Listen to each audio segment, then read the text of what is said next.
خسته نباشین، قربان وقتتون بخیر باشه. من از سازمان آب مزاحمتون میشم. لوله سر کوچه‌تون ترکیده قربان، ما باید تعویض کنیم. من زنگ زدم خدمتتون، به اهالی همه محلم دارم زنگ میزنم. یه چند تا قابلمه آب بردارین که تا نیم ساعت دیگه آبتون قطع میشه. باشه خیلی خواهش میکنم. خدا. الو، سلام علیکم. الان همکار من زنگ زده بود خدمت شما از سازمان آب زنگ میزنم. بعدش آب شما الان وصله یا نه؟ آب وصله. چه لازم میشی؟ بله. آب گرم چه؟ آب گرم هم هستش؟ آب گرم بازه. آب گرم هم هستش. بعد گل که نداره توش؟ گل نه گل هم نداره. آخه نه سگ ریده بود توی لوله آب. خب بعد اومده زنگ بزنیم ببینیم گلی شده یا نه. نه گلی نیست. نه نیست؟ نه خیر. بله بله خیلی متشکرم. مرسی. خداحافظ. بله. الو، سلام. ببخشید دوباره از سازمان آب مزاحمتون میشم. ببخشید این آبتون مزه‌اش عوض نشده؟ شما راستی از اداره سازمان آب زنگ میزنی؟ بله. خب چند بار زنگ میزنی شما؟ آخه باید اطلاعات کسب کنیم ما ببینیم که اطلاعات باید از همین شماره ما باید کسب بکنیم. آخه دیدم شما بیدار هستین دیگه، این موقع مزاحم بقیه نشدن. معذرت میخوام. شما تلفن سازمان آب چنده؟ بله. شما تلفن سازمان آب چنده؟ 213 3 تا 0 212 3 تا 0. شما گوشی رو قطع کنید من دوباره تماس. جان؟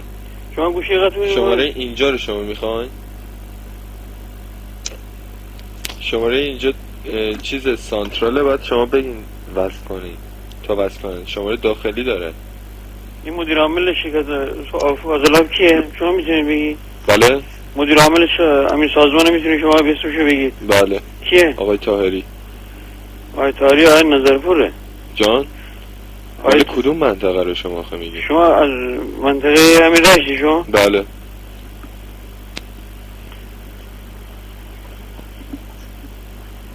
الو، شما نمیخواین همکاری کنین با ما؟ همکاری شما چند بار زنگ میزنید آقا؟ من چجوری همکاری کنم با شما؟ آخه چیز یه کامیون چپ کرده دم چیز دم همین لوله آب، بعد محموله داشته و اینا، محموله آب پرتقال، بعد افتاده توی لوله و اینا، آب پرتقالا و اینا همه با چیز قاطی شده.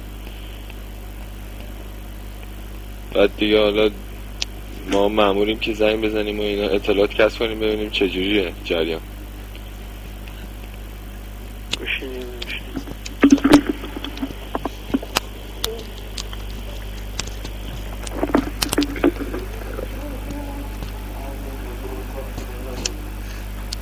خط 13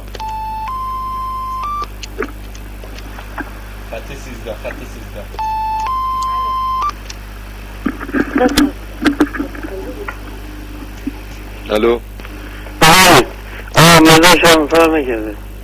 تغییری نکرده؟ آها. بعد چیز بعد همون مزه آب معمولی رو میده؟ بله همون مزه آب معمولی. آها. یه چند لحظه گوش خدمتتون.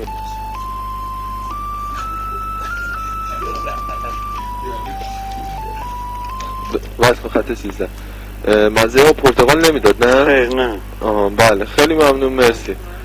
آخرین تلفنی یا نه؟ بله دیگه تموم شد دیگه. میبخشید مزاحم شدیم. خواهش میکنم. آقا ببخشید. الو بفرمایید. میدونستی شما الان داشتی چاقال میشدی؟ جدا میگم آخه ما بیکاریم زنگ زده. بیکاری؟ آره. صداتم ضبط کردم یک حالی ازت بگیرم خود کیف. منم آخه صدای تو رو دارم. ناراحت نباش. صداتو دارم ضبط میکنم بعد در شبکه گسترده میکنم تو اینترنت پخش میکنم. اینترنت پخش میکن. بذار منم از اون جای خوبی هم گرفتید واقعا. این که صحبت کردن میخوری واسه میخوری. یک پدری از تو در بیارم یک مادری از تو در بیارم. وای آقا اشکال نداره. خاموش ضبط خاموش. دیگه ضبط خاموش کن. زنی کسخور چی ضبط خاموش کن. الو آخه کدوم